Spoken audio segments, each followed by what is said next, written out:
E aí pessoal, tudo bom? Bom dia! A gente está aqui para mais uma live da Imagine Publicações. Eu estou aqui com Imagine Old School, camiseta antiga, design da Felícia Gabler, que foi estagiária da gente. Um abraço para a Felícia. Eu sou o Rafael Picanso, o editor de planejamento aqui da Imagine Publicações. Esqueci de falar meu nome, né? Eu sou Felipe Leite. Nós estamos aqui com o Thiago Magalhães. Isso, né? Então, o professor. O convidado dessa semana é o professor Dr. Thiago Magalhães, né? É psicólogo, mestre e doutor em filosofia, né? Pelo UFC, né? Tanto a graduação, mestrado e doutorado. E atualmente é professor em duas universidades, né? Professor na Unicatólica, onde coordena também o grupo de estudos e pesquisa em criatividade e educação, e na faculdade Ari de Sá, onde ele coordena o laboratório de psicologia experimental, que pegou um bocado de ex-aluno meu, foi tudo fazer pesquisa lá comigo. É verdade. Eu dei as disciplinas básicas e aí... Até a Felícia passou por... Foi lá, Felícia, Miguel Abdala, uma galera, né? Muita gente. Trabalho muito bom lá, por sinal, né? Então, para começar, Thiago, eu queria que tu falasse um pouco da sua trajetória acadêmica, sua trajetória de... tanto como psicólogo, o seu trabalho de pesquisa, até você chegar aos 2 laboratórios que você coordena, né? Sim, então. Eu tive sempre um interesse muito grande pela questão da educação, né? Antes de começar a graduação, inclusive, eu dava aula particular, essas coisas. E quando eu comecei a estudar análise do comportamento, eu fui vendo essa pertinência da abordagem para esse assunto e fui desenvolvendo uma série de estudos relacionados inicialmente mais à epistemologia, à parte filosófica. Wittgenstein. Trabalhei com Wittgenstein, né? Eu lembro de tu apresentando esse trabalho na BBC. Olha aí, faz um tempo. E eu fui também depois, né, quando comecei a dar aula de análise do comportamento, desenvolvendo trabalhos mais aplicados, voltados especificamente para a educação, e trabalhos experimentais, né, com sujeitos não humanos, né, com um rato, com um camundongo. A gente trabalhou um tempo na Católica. E mais recentemente eu comecei a explorar mais sistematicamente essa questão da educação no contexto do ensino universitário, que é algo talvez não tão explorado quanto outros campos da educação pela análise do comportamento, que está mais associada com pesquisas de muito sucesso, né, voltadas para a educação especial. Principalmente, né, educação especial, onde a gente tem maior inserção. Isso, para ensino básico, né? E atualmente o meu interesse, o meu foco, né, nessa linha de educação é justamente tentar desenvolver metodologias voltadas para o ensino regular universitário. Tem coisas bem legais que vai puxar para ele falar, né? Eu tive a oportunidade de visitar um dos seus laboratórios, né? Eu achei magnífico assim, a maneira como você organizou. Naquele momento, deu para perceber que a universidade também topou, né? Você poder, relatar um pouquinho da tua experiência, qualquer laboratório especificamente? Da Ari, né? Da Ari, isso que o Rafael levantou é importante, porque o laboratório de análise experimental do comportamento, o laboratório didático propriamente dito, está sendo fechado em tudo que é o curso de psicologia. E lá na Ari é um dos poucos, na verdade tem os dois, na Católica também, né? Então, os dois locais que você é professor, você é um dos poucos, então, professores de AE que tem o privilégio de usar o laboratório didático. Exatamente, ainda tem o privilégio de fazer pesquisa na tradição. Ensino, né? Ensino, exatamente. De fato, são condições muito excepcionais, né? Tanto na Ari de Sá como na Católica. A gente tem um apoio muito grande, né? Sempre contei assim, com um suporte, né, muito forte dos meus coordenadores, que não são nem analistas do comportamento, mas apoiam bastante, né? Compram assim, a ideia. E esse ano, infelizmente, a gente teve que interromper as atividades didáticas no laboratório, porque o CONSEA determinou que não é mais possível usar o laboratório para esse fim. Então a gente mantém... Tem organismo vivo para isso. A gente conseguiu até as últimas, né, manter, a gente já logou, né, mandou e-mail lá para o CONSEA e tal, tentando debater essa questão da resolução 38, que ela formula de uma maneira bem esquisita. A resolução 38, ela diz que o uso de animais, né, não é mais permitido para o ensino de... o mero ensino. Atividade de ensino. Isso, só para atividade de ensino não pode mais utilizar Tem a questão mais. dos 3 R's que usa, né? Tipo, Exatamente. Porque eles têm uma compreensão ali de que realizar experimentos com laboratório de análise de comportamento seria invasivo, provocaria sofrimento, etc. Mas isso demonstra um desconhecimento, na verdade, do que a gente faz e do que, principalmente, o que a gente fazia nesses laboratórios, que era um trabalho diferente do trabalho tradicional. Que envolvia ensino e pesquisa. Contextualizando, né? Em outras disciplinas, principalmente nos campos de saúde e biologia, é comum que os sujeitos utilizados ou ensino e pesquisa, eles matam o sujeito depois. São procedimentos invasivos, cirúrgicos. O que não acontece no ensino nem pesquisa de análise de comportamento. Exatamente. O Rafael, ele estudou na Escola Experimental de Primatas, lá no UFPA, e na verdade, os macacos pregos, eles na verdade ficavam anos lá aprendendo coisas novas e... Inclusive os bichos fugiam e voltavam pra gente. O tipo, né? O tipo que você fugia e voltava. E tinha alguma coisa bem curiosa, né, que eu queria que você comentasse. Então você veio de estudar filosofia. Sim. Então, pesquisa filosófica e seu mestrado e doutorado em filosofia. Isso. Como é que foi essa questão, tanto os motivos e como foi essa transição para fazer pesquisa experimental? Então, que metodologicamente tem aí um distanciamento, né? Mas assim, a gente sabe que tem esse distanciamento metodológico, mas não são, de fato, assim, são necessários um ao outro, né? Mas enfim, mas eu queria que você comentasse como foi essa transição. Não são dissonantes. Não são dissonantes, perfeito. Isso. Eu gosto muito de falar desse assunto, né? Porque eu acho que essas coisas elas estão realmente muito vinculadas, né? Ciência e filosofia, elas caminham juntas, né? A meu ver.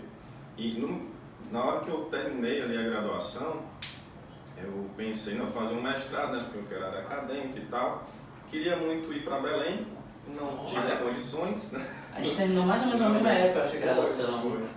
Aí meus amigos todos foram para Belém. Eu fui para lá para morar no Muquifo logo quando eu cheguei. Depois eu fiquei dividindo apartamento com o pessoal. A grana que eu tinha, eu pagava para alugar a dependência. Não tinha nem janela. Pois é. Aí como não dava para eu sair de Fortaleza naquele período, eu acabei optando por fazer o mestrado na filosofia. Até aí eu tinha um conhecimento até relativamente raso sobre Wittgenstein, né, que foi o autor que eu estudei mais, mas eu resolvi investir nisso, né? Então o mestrado foi meio que um tiro no escuro, assim, vamos ver como é que vai ser, né? Sim. E acabou que foi extremamente gratificante, assim, tive uma relação muito boa com a minha orientadora, né, a professora Aparecida Montenegro. Até hoje a gente tem um contato, assim, tem um carinho imenso, uma gratidão enorme por ela. Aparecida nós chamamos. Então é outra pessoa que não é analista de comportamento, né? Ela é psicóloga, né, de origem, migrou também para a filosofia.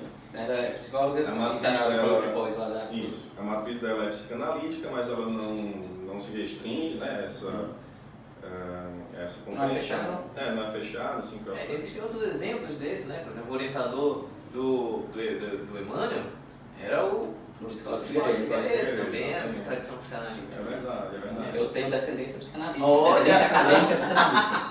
Olha só, assumindo aqui a nossa... Não, babada, né? Aí o François, né, dizem que tem uma tendência ali, francês. Não é uma tendência, né, mas vamos dizer, uma inclinação ao cognitivismo, né? E François Toulon foi orientador de doutorado. Dizem que ele é um ultra rigorista, então nós estamos todos aqui meio que mas isso que é patinando ali, né? É verdade. E que foi o que eu achei mais interessante, né? Quando eu fui para a filosofia, eu tive que entrar em contato, assim, com um nível de profundidade muito maior, com uma série de desafios que geralmente as pessoas não encontram no ambiente, né, analítico comportamental. Você está lá com pessoas que já têm aqueles mesmos pressupostos que você já adota e tudo, tem uma série de facilidades. Eu acho que isso tem a Carolina Laurenti também tem uma formação semelhante à tua, né, assim, formada em filosofia. O Diego Zílio fez um percurso parecido. Sim, então são profissionais o Alexandre Lenz, foi com a Bíblia, né? E assim, eu acho que isso dá uma formação diferente, né? Do que você ficar sempre na C pura, né? Sim. Então, se eu pegar, eu e o Hernando, né? O Hernando, doutorado com a Miriam Mihares, que também ela tem, ela puxa influência de outros campos também. O doutorado com o François, né? O Emmanuel também que estuda vários campos distintos. Então, acho que esses pontos, acho que para mim, pelo menos, eu acho que eu sinto que eu fui privilegiado na formação também por conta desse tipo de contato. E ter ficado, se for no AC muito pura também, a gente fica estereotipado, né? Verdade. Esqueremos rostos, né? E de certa forma... Lá Nada de personalismo, cara. De certa forma, lá na filosofia, eu acabei tendo que ingressar assim, na leitura, na compreensão do Wittgenstein de uma maneira até mais, digamos assim, aprofundada, porque eu tinha... A maior parte das pessoas tem um preconceito enorme com análise do comportamento. Né? Inicialmente eu cheguei assim, né? Cida, eu quero estudar a teoria moral do Skinner. Vai embora. Ela disse, não vai rolar. As pessoas não têm interesse nisso. Então, esse cara tá reprovado.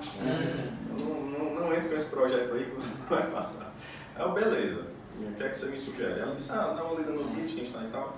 E acabou que eu fiz a dissertação toda sem estabelecer nenhuma relação com a análise do comportamento. Sim. Então me deu assim, um conhecimento mais aprofundado, né, da perspectiva filosófica do Wittgenstein e tal. Por causa desse ambiente hostil. Sim.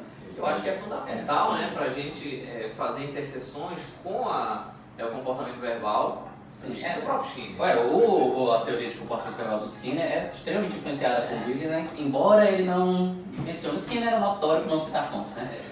Quem não sabe, o Ludwig Wittgenstein é um filósofo alemão, um dos maiores filósofos do século XX, que ele tem dois pensamentos, dois momentos da carreira que são quase que completamente distintos, né? Mas bem, Tudo que falam, né, que tem o Wittgenstein. O primeiro e o segundo, né? Então, bota um intermediário. Aí você que é o especialista. Mas eu conheço mais a parte do segundo Wittgenstein, que é o que influenciou mais no nosso comportamento. Mas só falando um aspecto assim, que tem a vantagem, né, que eu acabei de falar, que é legal, que você aprofunda mais a questão filosófica, não fica só na análise do comportamento. Por outro lado, eu tive um déficit também que me trouxe certos problemas, né? Quando eu me vi lá com os laboratórios à minha disposição, eu não tinha uma formação, o mão na massa ali. Né? Exatamente, essa coisa prática, como é que você organiza as coisas. Mas assim, eu tive o privilégio de estudar com o Tunovo. O Rafael Viganço, desde que ele entrou na graduação, ele estava como e ser voluntário no começo lá na escola de primatas, já se metendo em pesquisa. Limpando cocô de macaco. Começou limpando cocô. Não, mas faz uma falta tremenda. Mas é muito mais fácil você masterizar essas habilidades. Se não forem assim, habilidades tão finas assim, né? Acho que a gente pode dizer que tem uma parte substancial dessa rotina de experimento, dessa rotina experimental, que são habilidades. Você pega fácil, é muito mais fácil do que você aprender a dialogar com o Wittgenstein, fazer interseção. Então, eu acho que e assim, existem competências que a filosofia te ensina que acho que te colocam na frente, assim, sabe? Te colocam na frente. Então, tem um ponto eu não mudaria, sabe, o histórico. Eu acho que eu fiz um histórico bastante interessante. Só tive esse déficit em relação a conseguir formular inicialmente. Sempre vai ter déficit em alguma coisa, né? Eu acho que... Eu achava que era tipo um desperdício você ter lá 2 laboratórios só para fazer, né, análise experimental com motivos didáticos e tal. Sim. Eu me sentia pressionado, né? Eu preciso, foi meio daí que veio essa... É justamente o ponto que eu quero puxar. Antes de puxar, só que eu quero fazer um comentário também, né? Para quem não sabe, o Skinner era um inventor também, construía equipamento, fazia equipamento, e esse rapaz, ele usa laboratório de pesquisa em cima, ele monta e cria equipamentos para fazer o trabalho dele, né? Na verdade, eu coloco o Geron. Chama a galera que mas assim, basicamente, como diferente da Aparecida, você não deu um não pro Geron. Uma coisa que eu queria que você comentasse aqui, então você faz pesquisa na raça. Rapaz, é isso que eu tenho, eu monto, não tenho recurso e pá. Eu queria que você passasse pro pessoal que está assistindo, como é que é, tipo, porque assim, às vezes o povo não faz as coisas porque fica chorando e mas não tem, não dá. Aí pra você construir coisa, você tem que meter a mão no mar, tem que se lascar também. Tem que se expor, né? Tem que se expor. E queria que você relatasse como foi, como é fazer pesquisa experimental tipo, na raça, como foi essa história de montar equipamentos, né? Sim. Equipamentos novos, inclusive, que não existem em outros locais. É verdade, o meu histórico tem esse aspecto aí, né? Mas de fato, eu falei isso não é brincadeira não. Peguei pessoas que conseguiram realmente fazer. O Geroncio, que ele falou, foi ex-aluno, ex-monitor meu lá na Unifor também, está no mestrado do FPA. é programador, né? E ele monta câmeras experimentais. Ele maker, programador e maker. E maker, e viciado em Magic. Praticamente um MacGyver, assim. Ele pega um cabo de vidro, uma chave de fenda e faz um caixa de esquina. Não sabe muito bem o que é aquele. Tinha aqueles sensores que a gente achou, o geral se montar equipamento, que a gente achou ontem. Pois é, aí no começo foi muito na marra mesmo, né? Como tu falou aí. Eu não tinha, por estar isolado, né, de certa maneira, da comunidade comportamental, eu até tentava, né, mandava e-mail pra galera, assim, muitos não eram respondidos. Tipo, me dá um delineamento aqui para eu replicar, alguma coisa do tipo. Para surgir assim, os primeiros delineamentos com resultados assim, minimamente interessantes, demorou, não é exagero, alguns anos. Eu lembro de acho que deve ter sido uma das primeiras, uso da água açucarada. Exatamente. Eu lembro também, eu já assisti apresentando também algum evento, que era não precisar da privação, né? Exatamente, a gente queria evitar uma das poucas coisas assim que a gente faz sistematicamente aversivo, né, no laboratório, fazia, né, no caso, no laboratório didático, que era a privação da água por 24 horas ou um pouco mais. A gente queria substituir isso por um tipo de operação motivadora. Sim. Aí pensando, no lugar da água vamos usar um negócio que seja bom, né? Uma água mais gostosa. O refri, né? Usou o refrigerante, então, praticamente. Seria privação, mas não seria privação total. Total, de algo que é essencial para aquele ambiente. Seria uma privação de um tipo específico ali de coisa. De algo mais gostoso. De uma coisa mais gostosa, exatamente. Aí a primeira ideia foi essa, vamos fazer com água açucarada. Deixa eu comentar esse aspecto. Na escola experimental de privados, a gente tem uma postura, mantém uma postura semelhante, né? E qual é a relevância disso para o ensino, por exemplo? Nós somos, na análise do comportamento, uma ciência que tem um pezinho muito próximo da educação ali, né? Do que a gente chama de ensino-aprendizagem de maneira geral. Então, qual é o aspecto fundamental? Quando você vai ensinar uma criança, né, um adolescente, possivelmente essa criança e adolescente, o que eles vão estar? Bem alimentados, né? Bem nutridos, né? Não há, né? Então, essa é uma condição meio que sine qua non para você, né, replicar de repente um procedimento de aprendizagem, né, no campo aplicado. Já começa a se aproximar mais. Exatamente, na medida em que eu tenho um rato que está privado de água, que teve que perder peso para poder ensinar, que já está desesperado. Porque isso aqui vai ser útil para... O ensino do desespero. Assim, lógico, alguns princípios fundamentais são aplicáveis, né? Tudo bem. Mas assim, a validade desses princípios, a gente sabe que tem o seu limite, né? Rafael Picança aqui questionando princípios básicos de acerto. Polêmica. Adoro isso. Bom, e aí, então... Só comentando a água açucarada rapidamente, super não deu certo, porque a gente pegou só a caixa de Skinner e trocou lá na cuba, em vez de botar água, a gente botava água açucarada. Aí aconteceu o bicho não chegou a estragar permanentemente, mas na hora do experimento, o pescador descia nas primeiras vezes, depois aquele negócio começava a ficar melecado, aí travava.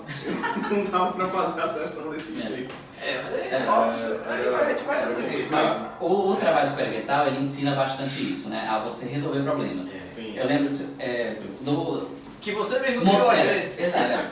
Tanto no meu mestrado quanto no doutorado, eu coletei o dobro de dados do que foram os trabalhos finais, que eram montando as coisas, preparando tudo. Não dá certo, mexe, não dá certo. Até pronto, chegou aos parâmetros definitivos.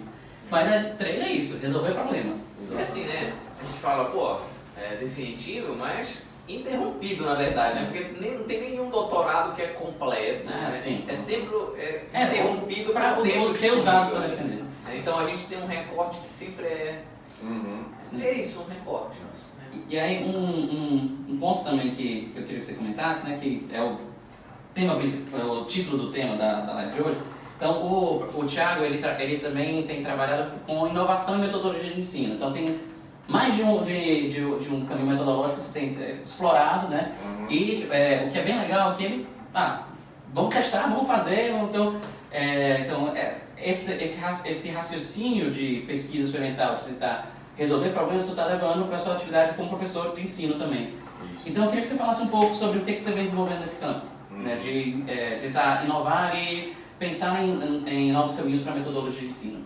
Sim, de fato essa é uma preocupação constante para mim. Assim, Acho que o professor, ele tem, principalmente de análise de comportamento, ele tem que se esforçar justamente para aplicar o conhecimento. O que a gente diz, né? Então, aplicar o que a gente o defende. que a gente faz, né? Porque é muito esquisito. Eu acho que o professor dá uma aula de análise de comportamento, usando um método assim, puramente aula tradicional expositiva. e tal, aquela aula expositiva.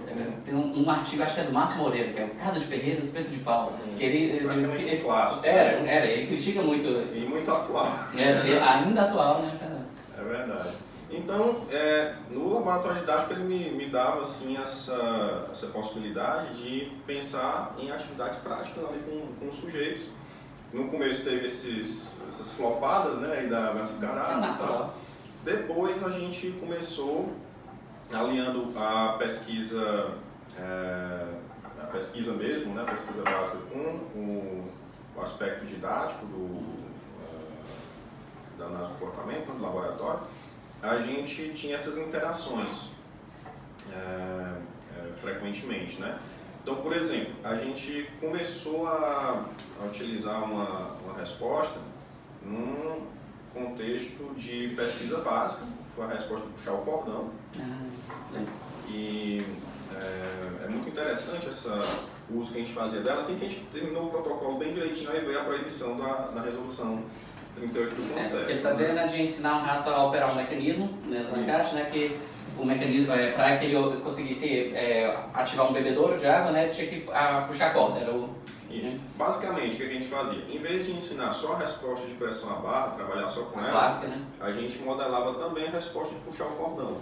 E dava para fazer muita coisa, dá para fazer discriminação, dá para estudar muitos processos clássicos. Como ele resolveu, então basicamente está falando de ensinar mais de uma forma de resolver um problema, certo modo? Você ensina mais de um repertório.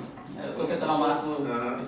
Tinha uma série de vantagens, né, nessa metodologia que a gente usava, que era a seguinte: o aluno, quando ele vai tentar ensinar uma resposta de pressão à barra, ele tem uma série de frustrações, né, porque na minha experiência, em torno de 40% das duplas conseguia fazer na primeira sessão. Então, o reforço era atrasado para a maioria dos alunos, era muito frustrante logo de cara. A resposta de puxar o Isso é um dado muito interessante, viu? A resposta de puxar o cordão você modela em 10 minutos quando você está na experiência da católica. Pois é, eu estou preparando material a esse respeito. Eu estava bem empolgado com isso, né, para ser uma espécie assim de nova proposta, né, para fazer, mas não pode mais fazer. Pode, eu estou fazendo agora. Pesquisa pode. Não estou dizendo assim, não pode mais aplicar o método tal como foi protocolado, né? Mas estritamente, nesse ambiente de ensino, né? Não. Sim. Mas é uma contribuição relevante. Sim. Aí eu vou fazer no sentido de uma reflexão sobre o que eu aprendi com essas tentativas, né, de ensinar. Porque afinal, as pesquisas com ratos não vão parar. Não, verdade. Entendeu? Então é uma resposta melhor de ser modelada. Esse dado é extremamente importante. Assim, você pensa assim, peraí, a gente não pode usar em ambiente de ensino especificamente, mas inevitavelmente haverá pessoas interessadas em aprender a lidar com esses animais, né, para fins de pesquisa. Então você vai ter que dar um jeito de ensinar aquelas pessoas. E assim, tentando também simplificar, o que é um ponto relevante? Você quer ensinar algo para o aluno, né? Então, tem um caminho de ensino que demora mais e um que o aluno consegue chegar, digamos, mais fácil ao resultado, mais rápido, não mais fácil ao resultado final. Esse é o exemplo concreto. Né? Então, o caminho que demora mais tende à frustração, o que aumenta a probabilidade de desistência, né, de desinteresse. Então, o ponto vamos fazer fácil para o aluno, mas como que eu planejo atividades de um modo que o objetivo do ensino é o mesmo. Isso. A habilidade que é ensinada para o aluno, de certo modo, é a mesma, mas só que o efeito final de motivação, né, de interesse, acaba que é afetado. Exatamente. Então, acho que esse é o ponto mais relevante. Por exemplo, ele descreveu uma situação na qual os alunos se frustravam. E frustração é tempo, são oportunidades de ficar de ensino. saco cheio. Isso, são oportunidades de ensino que o aluno está perdendo. Isso, né? Então, na medida em que ele chega mais rápido, né, ou que você torna a vida dele mais fácil. Não mais fácil. Não é mais fácil, né? Mas vamos lá. Tá. Então ele chega mais rápido naquele ponto e tem mais oportunidade de ensino. Isso, ele acaba que ele se empolga, se anima mais, empolga mais para conseguir, né? Então, exatamente. E eu acabei tentando trazer também essa mesma lógica, né, que Não tem nada assim de propriamente novo. É a aplicação da análise do comportamento. Que eu fazia lá no laboratório didático, eu comecei mais recentemente a trazer isso também para a minha própria aula teórica. Então, bem legal isso, cara. O modo como você estrutura, né, a exposição do conteúdo e, inclusive, inserir algo além da mera exposição do conteúdo, né, de uma forma que seja viável para um grupo de pessoas. Turmas de 50, 60 alunos. Porque a análise do comportamento ela fala demais em ensino individualizado, né? Mas o ensino individualizado não é uma possibilidade na sala de aula convencional. Então, você tem que de alguma forma pensar como é que você Os moldes do PSI não, né? Sim, exatamente. PSI, não. Porque você, diferentemente do PSI, você não pode ir no ritmo de cada aluno, porque você tem que lidar com dezenas de alunos. É impossível de aplicar na Enviar. Então, o que eu venho tentando desenvolver no campo da aplicação para a sala de aula convencional, no ensino teórico e tal, é justamente trazer essa possibilidade de o aluno conseguir aprender algumas habilidades de meta-aprendizagem, né? Tipo, aprender como aprender. Sim. Então, e aí dá independência para o aluno, né? Exatamente, autonomia. Promover uma autonomia, né, para o aluno, mostrando para ele quais são os passos que ele tem que cumprir e utilizando uma coisa que eu acho muito fundamental, que é algo também que eu quero investir muito em escrever sobre isso, está relacionado com a repetição com variação.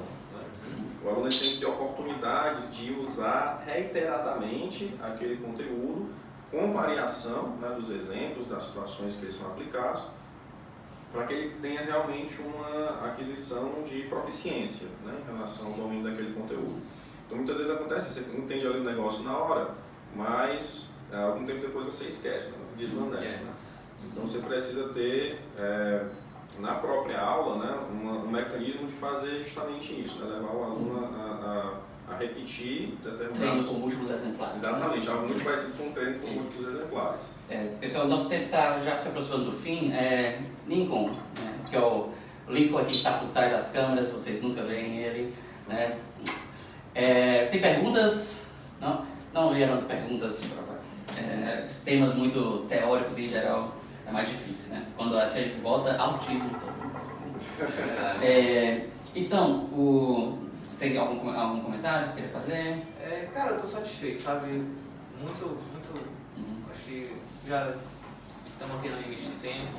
Então, hoje nós estivemos aqui como convidado o professor Dr. Thiago Magalhães, né? É um colega parceiro nosso também, né? E Thiago, quer deixar uma palavra final?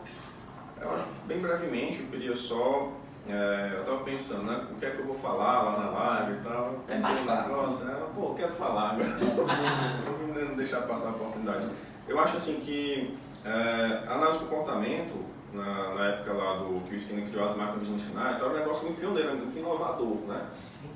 Aquele negócio de automatizar o ensino e tal. Hoje em dia isso é meio trivial, já está muito difundido na EAD. E pouca gente reconhece a importância do Skinner para a história da EAD. Para quem não sabe, o Skinner, as máquinas de ensinar do Skinner são os avós dos apps de autoinstrução, né? Exatamente. Então, atualmente a EAD tem crescido cada vez mais e eu acho que uma das coisas mais interessantes que o analista comportamental pode fazer é justamente aplicar o conhecimento analítico comportamental para trazer o diferencial para esse ensino presencial, né? Que você vai conseguir fazer várias coisas que não é possível, pelo menos não facilmente, né? Sim. De maneira prática, né? Viável, assim, com máquinas, né? Com aplicativos e tudo mais. Que é uma coisa que o Skinner fala no Tecnologia de Ensino, que para mim é o melhor livro dele, disparado, que a automatização ela não pega todo o papel do professor, né? Então, eu acho que o grande desafio para a gente, pensando em inovação no ensino atualmente, com análise de comportamento, é justamente isso, como é que a gente